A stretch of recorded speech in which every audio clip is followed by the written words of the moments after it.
kuba umubwiriza azoba yipfuje igikorwa ciza cyane. Namwe rero ngaho wipfuza kuba umukuru w'igihugu aba yipfuje igikorwa ciza cyane, kuko umukuru ni iteka Imana iha umuntu, ngo azoba yipfuje igikorwa ciza, ngo nico gituma ategereza kuba kuko ico gikorwa ciza ntiwogishobora utari biga. Rero umutumwa Paul yaciye avuga abashaka kwitoza rero, abashaka kwitoza ndababwire ibintu vyiza kugira umubwiriza. Ubwa mbere aba ari umuntu azira kanenge. Abakandida mutangure rero mwiyumve abashaka kuba abakandida. Abashaka kuba abakandida bafise icipfuzo ciza cyane, mugabo bategerezwa kuba ari abantu bazira akanenge, ngo ategerezwa kuba ari umugabo w'umugore umwe gusa. Mwavyumvise? Bamwe bafise abahabara ku ruhande, kuba umukandida burasokora burasokora cyane, ubihebe bose ushire ku ruhande. Ategereza kuba ari umugabo w'umugore umwe gusa. Ategereza kuba ari umuntu amenya kwigerera, atagira umutima muke. Hariho abantu bafise ameru, utegereza kumenya kwigerera.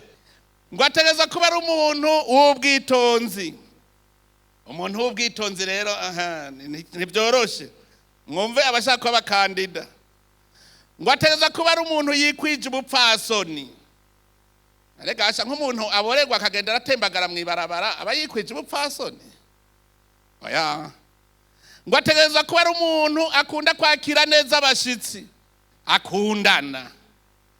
Aba ari umuntu akundana, afise igishika, afite igishika abandi, uwo ni wakwiye kuba umubwiriza.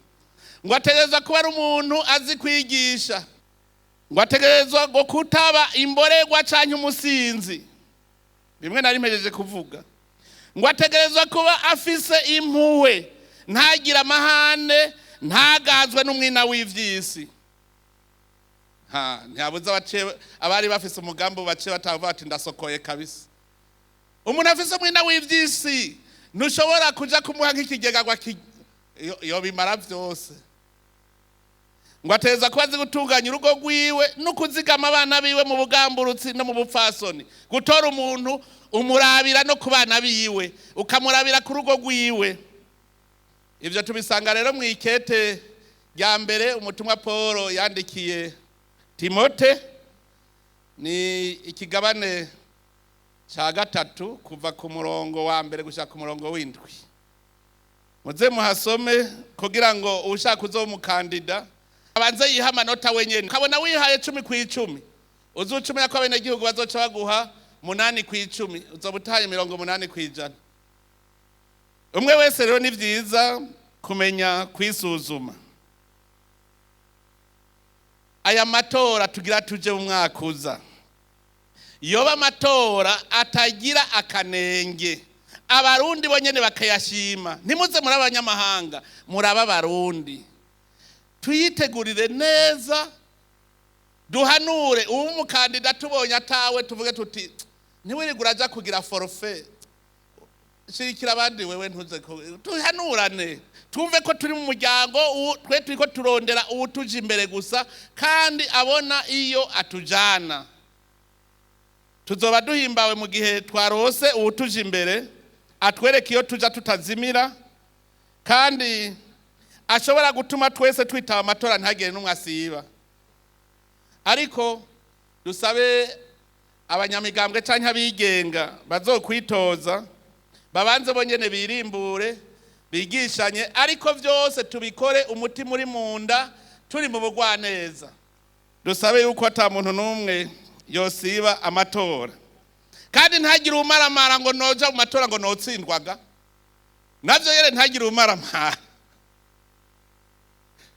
Hari abantu babonye ngo kwitoza kwa mahera ni menshi ngutanga amwe y'ingwati,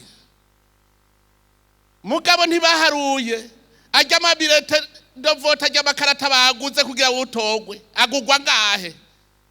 Agugwa ubusa kurajya amahera y'ingwati wazanye. None uze gutesha umwanya igihugu. emera uyatange kuko niwaronka amajwi menshi bazoyagusubiza. Wagiye naho kusondeka reka ajya amahera baguze amakarata basi bigarure ko nadukeye.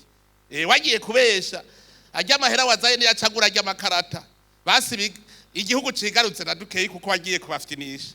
Baza gutanga amahera ataco bariko barayatangira. Ntihagire rero uvuga ngo urumva ngo naretse kuja kwitoza kubera ajya amahera. Ajya n'ingwati warosa amajwi meza barayagusubiza. Ubonye rero atamajwi uzoronka isi ibirutora abandi. Ariko rero mumenye yuko kwitoza naho utsindwa ntuzuvuye ngo ndamaramaye. Igihugu kiguma ari ca kindi nyene